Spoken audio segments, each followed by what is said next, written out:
Caerleon is a pretty Welsh town. It was a Roman stronghold and the presumed site of Arthur's Round Table.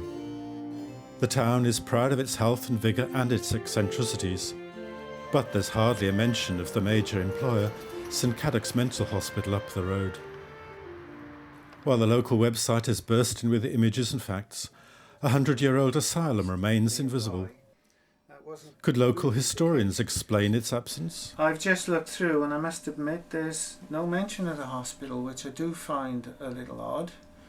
This book, devotes a paragraph to the hospital, which isn't very much. Which paragraph is it? Page 116. This book was published in 1970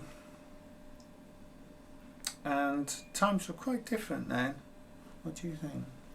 She takes the factual stand on this, but it doesn't say a great deal about how the hospital worked. I am a little surprised now on reflection that I haven't done any more about the hospital. This lack of visibility concerns me. As a filmmaker, I'm usually behind the camera and not in front of it, but I have two very personal stories to tell. This county mental hospital was built exactly 100 years ago. Many came here, many died here. My grandmother was one. Back in the early 60s, when she was living with us in nearby Newport, she was sectioned and brought here, and I came and visited her once a week. I remember as a child my grandmother said very often, "I don't want to end in the workhouse." For my grandmother's generation, the very idea of the workhouse or poorhouse was horrifying, and there was a large one right opposite her house. Many workhouses were eventually turned into mental hospitals or asylums, and so, ironically, she did end her days in one. I'm not sure if I can remember very much about those years, for when I was 17 I tried to kill myself, and eventually I came here for the outpatient treatment.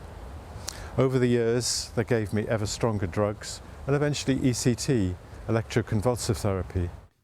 One drug, Drazine phenoxypropazine, very nearly killed me. I kept falling down unconscious. My GP said I should expect such things. I thought I was going to die, and when I read some patients had already died from it, I threw them all away. ECT, electroconvulsive therapy, was recommended. As I was underage, I couldn't choose it, and so my father, who trusted those in white coats, gave his permission.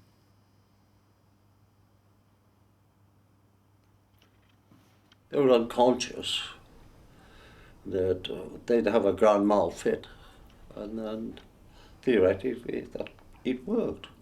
Some people are more depressed, by inclined to biochemical malfunction, so they can snap it back in, and it does work. But you've had to physically hold people in the... Oh no, because they were unconscious.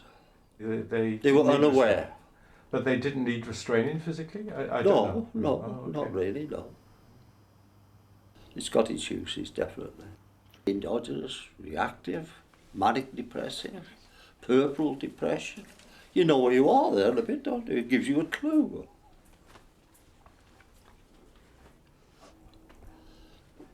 They shouldn't have closed it down.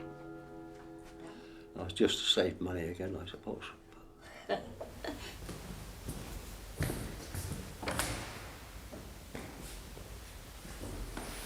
My grandmother deteriorated as soon as she came here. I gathered sometimes she was put in the padded cell.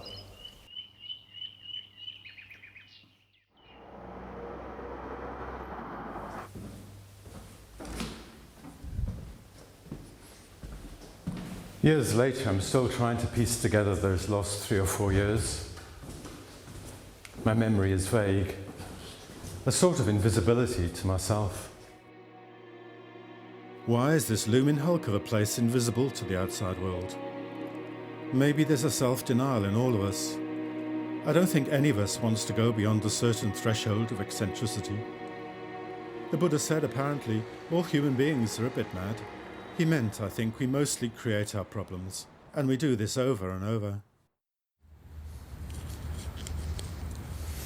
This is Olive Williams, née James, who died here in 1966, aged 84.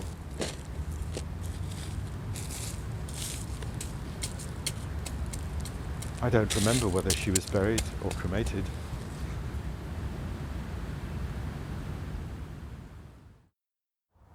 Because you've got a lot of green in the middle, haven't you?